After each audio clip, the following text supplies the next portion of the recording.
The World Health Organization has calculated that 3 million people die every year from fossil fuel pollution. And that doesn't even include the 4 million who die from indoor air pollution. But let's just take outdoor air pollution costs from fossil fuels, 3 million a year. The same organization, the World Health Organization, who I think we all have some respect for, except for Helen Caldicott, who says that this is the biggest medical conspiracy and cover-up in the history of medicine, George. 60 deaths from nuclear, all of which took place at Chernobyl, okay? Now, if you extrapolate that over 50 years, the 50 years that we've had nuclear energy, and say there's been about 3 million deaths during all that time per year from fossil fuels. And I think that's probably conservative because we've cleaned up fossil fuels a hell of a lot. Are we burning more of them? Hell yes. But we're burning it a hell of a lot cleaner and safer than we ever did. So I think it's a fair thing to say, but what the hell? Maybe I'm wrong by a few million. But anyway, if you do the math, that's 150 million people killed, premature deaths from fossil fuels in the last 50 years, and 60 from nuclear, and yet the entire environmental movement is up in arms against nuclear power and doesn't really, you don't see big pickets in front of coal plants. Oh, that nuclear plant down in South Carolina, how many years to license it, and then 10 years to build it, and so and you got to build so many nuclear plants around the world to power the world. You know, if you're going to build one power plant for 10 years, and then you're going to do another one for 10 years, and then do another one, yeah, it'd probably take a long time. Can we build nuclear power fast enough? France went from 20% nuclear, which is about where the United States is today, to 80% nuclear in 11 years using 1970s era light water reactor technology. And you know what makes this even more amazing is that in those 11 years, France effectively doubled the use of electricity. Home heating went from burning oil to electricity, public transportation, things like this. And is France such a bad place? How many people have visited France? Well, it's not so bad, right? Cleanest air in the industrialized world, lowest electric rates in Europe, half the per capita CO2 of Germany, huge export industry of nuclear technology, and I don't see people just dying in the streets. Now, another thing I constantly hear is we've got mountains of nuclear waste building up. And can you imagine if we power the world with nuclear power, how much more nuclear waste there will be? So now I always imagined like the Matterhorn of rusty oil cans with liquid green plutonium leaking out, like something you see in The Simpsons. Well, I went into the place in France where they store all their high-level nuclear waste. It's about the size of a basketball court. And they got these cylinders that go into the floor, about 1 meter wide, about 10 meters deep, stainless steel casing, and it's in vitrified glass, the waste. And that's all there is from powering the country for 30 years, okay? And they're not, many of them aren't even full yet. But I still couldn't get my head around this, so I asked the guy next to me, the guy in the background here, I said, how many of these tubes are what's left from powering the city of Paris for 30 years? The waste from powering the entire city of Paris for 30 years, 4 tubes. 4 tubes of vitrified waste. And you compare that to the just unimaginable amount of pollution that goes into the air to power a city the size of Paris with fossil fuels, and it just boggles the mind. Now, as an environmentalist, how could you possibly say that this is worse than fossil fuels or an anywhere equivalent horror?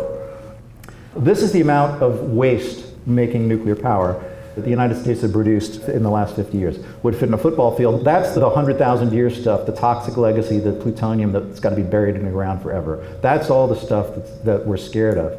That's all there is volumetrically.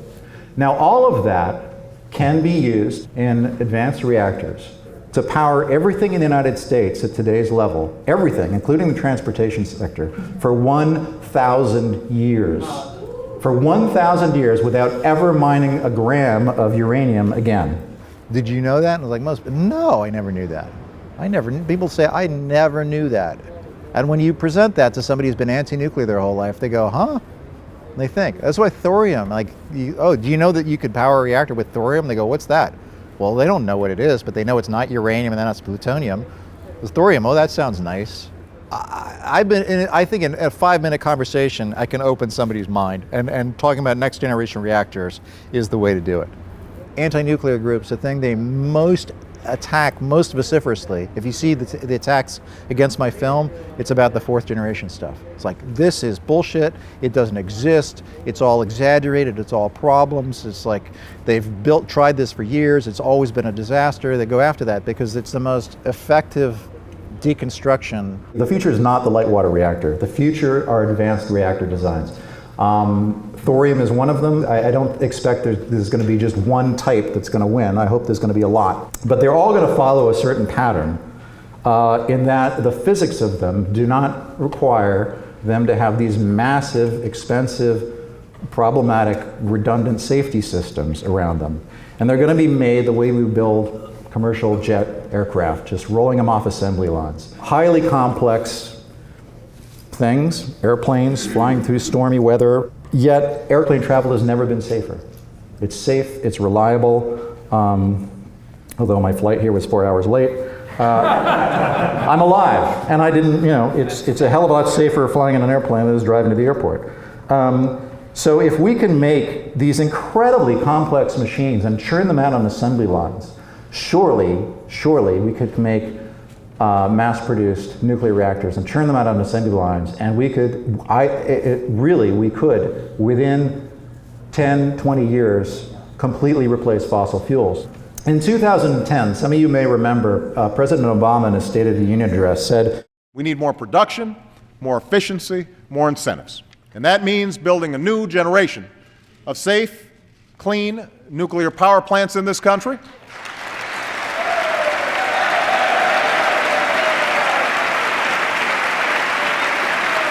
And both sides of the aisle, Republicans, Democrats, stood up like he just talked about motherhood and apple pie or saluted the military.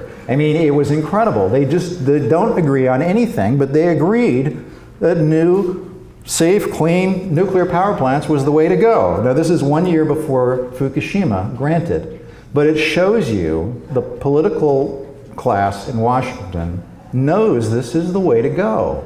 And there's nothing about Fukushima that has altered the calculus of anything that I've just said. Fukushima happened when I was just starting production on this film.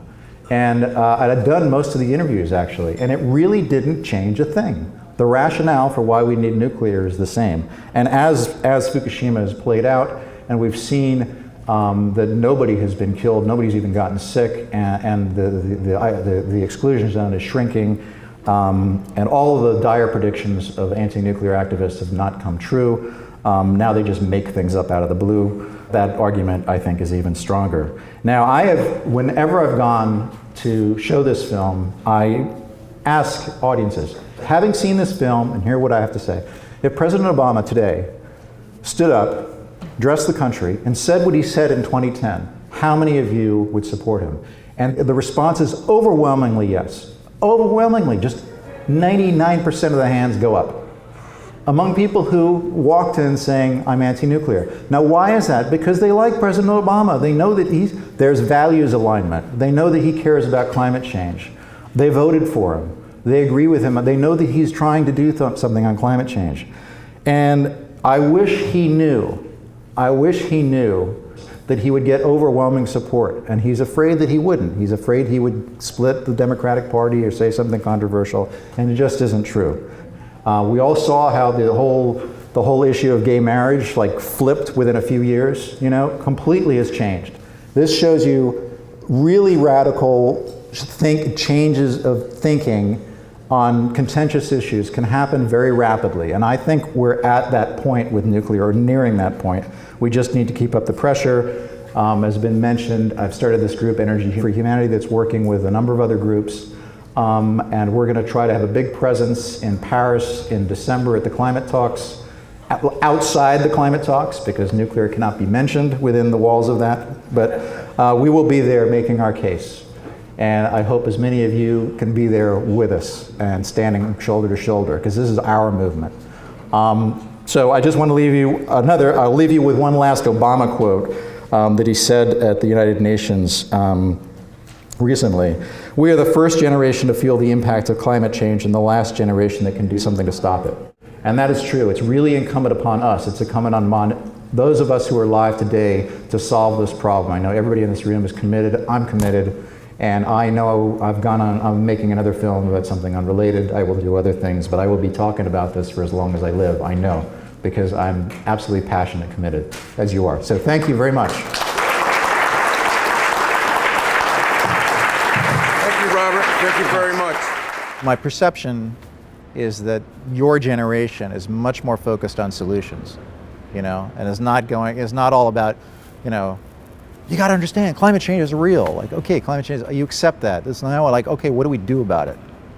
And most of the big protests and stuff, that's people who are older, because that's their thinking. Like, if we just march on the streets and stop the oil companies, it'll all be good. One of the most inspiring screenings I ever had for this film was I showed it at MIT and to the nuclear engineering department, and I was just so impressed. I was like, my spirits just were lifted, because you got all these kids, they're not out protesting saying, we got to stop climate change, or they're actually just getting up every morning saying, how can I fix this?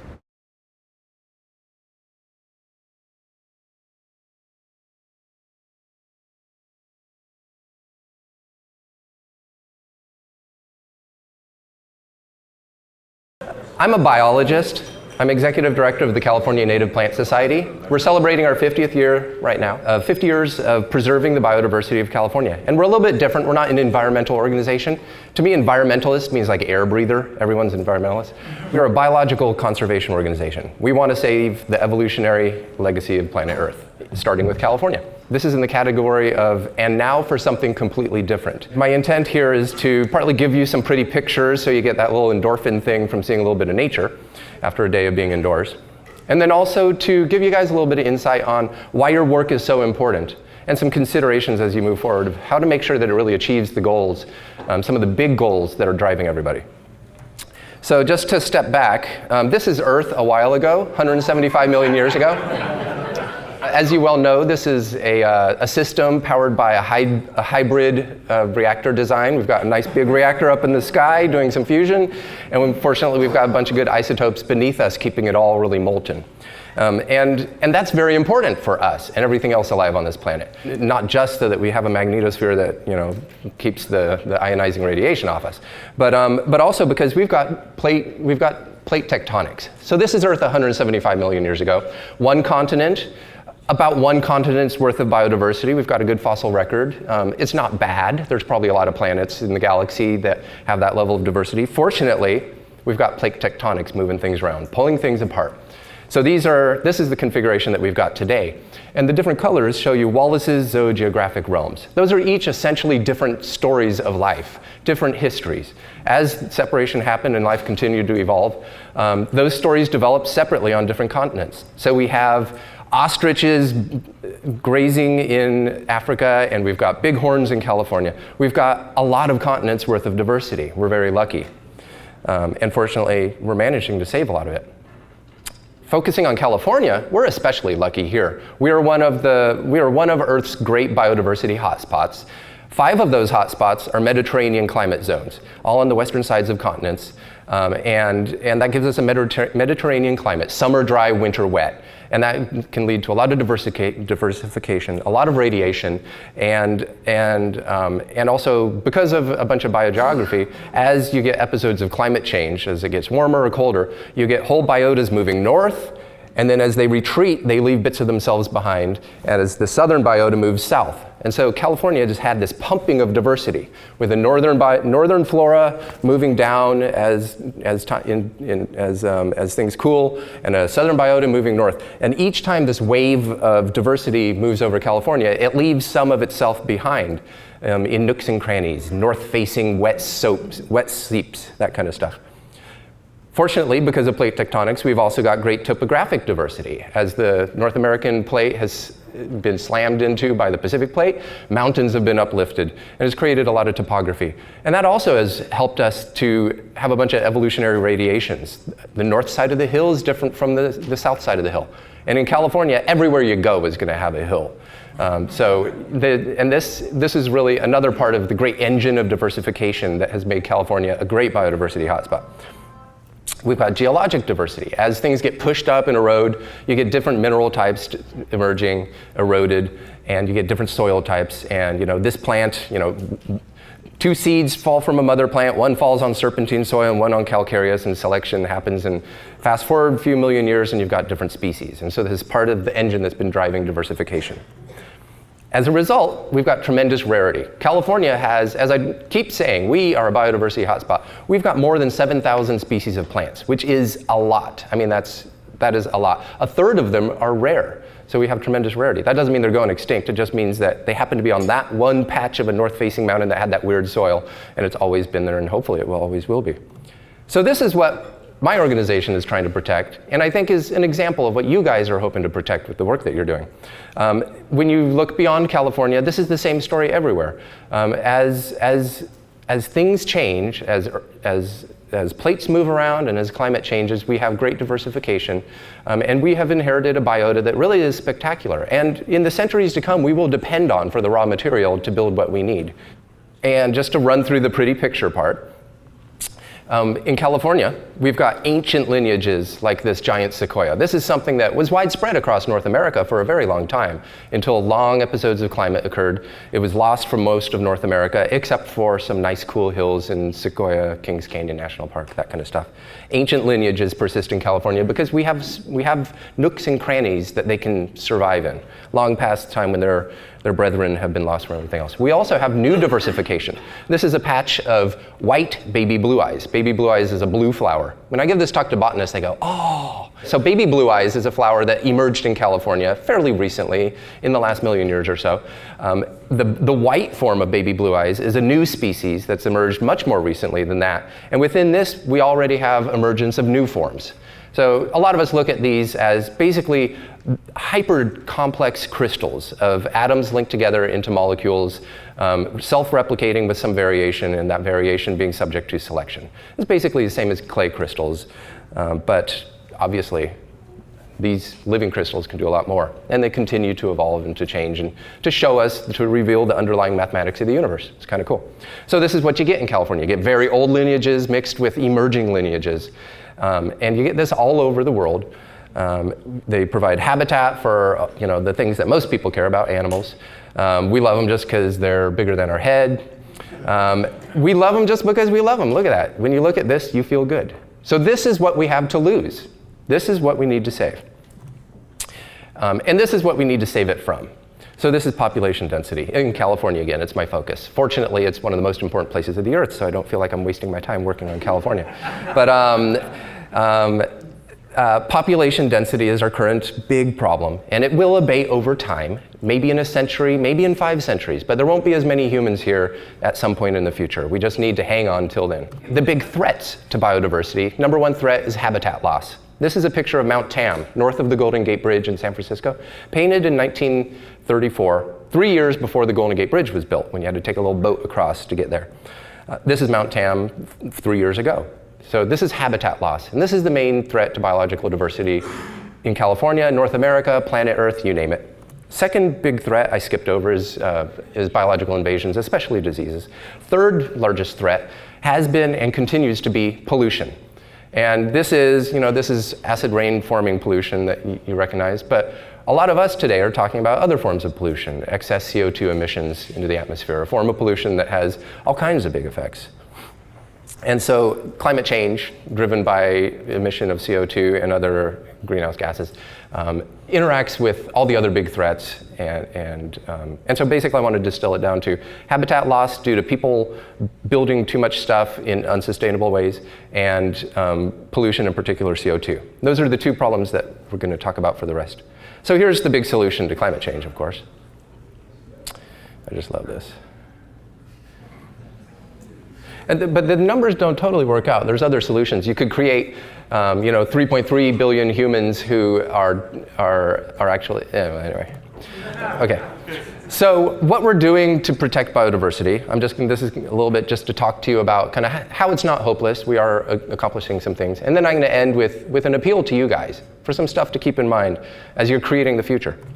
So the California Native Plant Society works in several ways to protect the biodiversity of California. We do vegetation mapping, where we go out in the field and count every individual plant that's out there, and we characterize the vegetation type for that spot in California.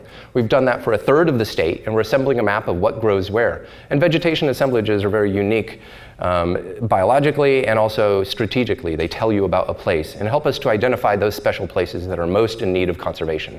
A lot of this is about collecting data, analyzing it, and making allocation decisions. We need to build something somewhere. Let's not build it on top of the Mona Lisa. Let's put it on this newspaper funny pages. So save the good things. We have a rare plant program that collects data, analyzes it to decide which plants are closest to the edge of extinction. Again, we want to make decisions based on good data, and knowing which plants are most imperiled with extinction is super important and super valuable. This is our logo plant, the Enceliopsis covelii, that was extinct when it was chosen for the CNPS logo, driven extinct by burrow browsing in Death Valley. CNPS and others fought to take the burrows off that important land, and the plant reappeared. It's still rare, but as you can see, it's supporting a community. This is the kind of stuff that we're trying to do. And we promote native plant gardening, and I could talk to you more about that afterward, but that's really a strategy for bringing habitat back into our built landscapes so that we don't have to worry as much about the natural habitat outside, that the organisms that depend on it are more widespread and more stable. And then for the rest of this, I'll talk about our conservation program. And our conservation program, just to talk about one example, and this is, I think, something that you're going to appreciate. In the distance, you can see Ivanpah Dry Lake Bed. That's in the California deserts, a glorious place, truly wonderful. And the proposed site of an industrial-scale renewable energy facility, Ivanpah, built by BrightSource. You've probably heard about this. This is the one that's shooting birds out of the sky, baking them with it's a mirror array. So it's, concentrating light, shooting the birds out of the sky. Pilots flying into Las Vegas are filing all kinds of complaints because it's blinding them. The newest is that they planted a bunch of milkweed underneath these arrays to support monarch butterflies. The monarchs have hatched. They fly up from the milkweed, see this giant glowing ball, and go for it. It's nasty. The biggest bug zapper in the world, and it's not making any money. They're burning a lot more natural gas than they thought, because the liquid salt in the tower. Thank you. It's just colder out there than they thought it would be, so they have to burn a lot of natural gas to keep it warm enough to run. So anyway, so this is Ivanpah Dry Lake Bed before CNPS advocated for surveys for rare plants. This is after we did, and we helped do those surveys. So this is what we have to lose. As we get desperate for solutions to our hunger for energy and our very well-intentioned concern about finding alternative energy sources, this is what we have to lose. Each color is a different rare plant that probably occurs in very few other places anywhere in the world, only in California. When you build a facility like that, you have a good chance of driving one or two of these evolutionary stories extinct.